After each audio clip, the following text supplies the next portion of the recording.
ସ୍ତୁତି ଚିନ୍ତାମଣି ସପ୍ତମ ବୋଲି ଯୋଗ ଆରମ୍ଭିଲେ କାଳକୁ କାଟିଲେ ପଦ୍ମପାଦେ କରି ଠଣା ଭଗତ ଆରତ ନିବାରନ୍ତେ ନାମ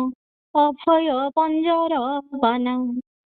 ଶାସ୍ତ୍ରକୁ ଯେ ପଢି ବେଦ ମାର୍ଗେ ବୁଡି ସାତ୍ବିକେ କଲେ ଭାବନା କାଳ ବିକାଳରୁ ଧରନ୍ତେ ନାମ ଭବ ଭୟ ବଜ୍ର ସେନା ସତ୍ୟରେ ମଜାଇ ତତ୍ୱରେ ଭଜାଇ ଭବ ସିନ୍ଧୁ କଲ ପାରି ତେଣୁ କରି ନାମ ଜଗତେ ପ୍ରକାଶ କୃପା ସିନ୍ଧୁ ଦଇ ସାରି ରୂପକୁ ବର୍ଣ୍ଣିଲେ ଶାସ୍ତ୍ର ବଖାଣିଲେ ଭାବକୁ ହେଲେ ଭଗତ ତେଣୁ ନାମ ରୀତି ଅଖଣ୍ଡ ବିଭୂତି ଆରତ ତାରଣ ନାଥ ରୂପ ଦୁଇ କରି ଅରୂପକୁ ଧରି ଜ୍ଞାନୀ ଜନ ଗଲେ ତରି ସିଦ୍ଧ ସାଧୁ ସନ୍ଥେ ନାମ ଦେଲେ ତୋତେ କରୁଣା ସାଗର ହରି ସାଧିଲେ ଭକତ କରୁଣା ବାଞ୍ଛିତ ଯାର ଯେଉଁ ରୂପ ବିଧି ଲଭିଲେ ସୁଫଳ ମନ ବାଞ୍ଛା ଫଳ ନାମ ଦେଲେ ଗୁଣ ନିଧି ଜଗତ ମାୟାରୁ ଏ ମୃତ୍ୟୁ କାୟାରୁ ଉଦ୍ଧାର କରନ୍ତେ ଜୀବ ତିମିର ସୋହିତେ ପାରି କରିନ୍ୟତେ ତେଣୁ ନାମ ପଦ୍ମନାଭ ଶ୍ରବଣ କୀର୍ତ୍ତନ କରି ଅନୁକ୍ଷଣ ଯଶ ଉଚ୍ଚାରଣ ଯହିଁ ଭଗତ ଭାବକୁ ମୋହିତ ହୁଅନ୍ତେ ତେଣୁ ନାମ ଭାବଗ୍ରାହୀ ଗୃହରେ ବିହିତ ଜନ ସାଧୁ ସନ୍ଥ ମନ ଆନନ୍ଦେ କେ କହୁ ଧ୍ୟାନ ଧାରଣରେ ନାମ ଦେଲେ ତୋତେ ଧର୍ମ ଦାନୀ ମହାବାହୁ ସମ୍ପତ୍ତି ସୁଲଭ ଦେବକୁ ଦୁର୍ଲଭ ଅଷ୍ଟରତ୍ନ ପରେ ସାର ଦୁଷ୍ଟ ନିବାରନ୍ତେ ସନ୍ଥକୁ ପାଳନ୍ତେ ତେଣୁ ନାମ ଚକ୍ରଧର ସୁଜ୍ଞାନୀ ଭଗତ ନ ପାଇଲେ ଅନ୍ତ ଅମାପ ଗାଧ ସିନ୍ଧୁ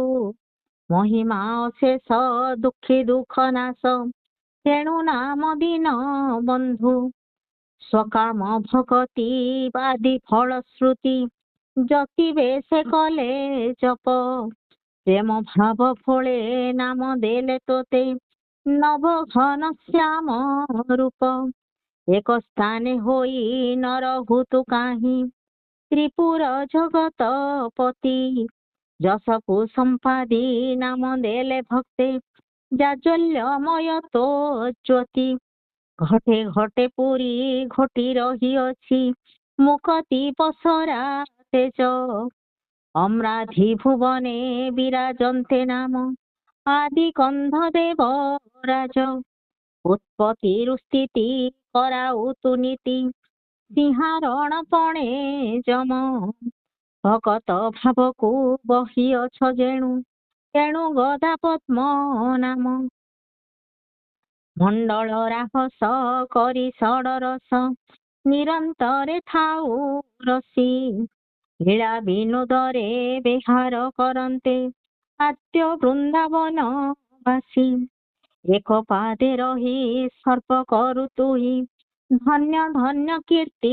ଯଶ ଲାଭ ଆନି ଭଲ ଜାଣୁ ତୁ ସକଳ ନାମ ସର୍ବଜ୍ଞ ପୁରୁଷ କିମ୍ପାଇଁ କୃପଣ ହେଉଛ ଆପଣ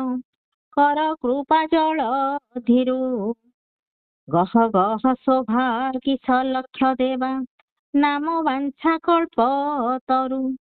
ହୋଇବାକୁ ନ ମିଳୁଛି ସଜ ଘୋଟି ଅଛି ମାୟା ମୋହ ଦେଖି ନିଜ ରୂପ ଛଡାବନ୍ତି ପାପ ଦିନେ ହେ ଦେଖା ନ ଦିଅ ଧାରଣା ଧ୍ୟାନ କରି ମନେ ମନ ଦିବାନିଶି ଗଲା ବହି ଭଣେ ଭୀମ କନ୍ଧ ହୋଇ କାନ୍ଦ କାନ୍ଦ ଅଭୟ ଚରଣେ ଯାଇ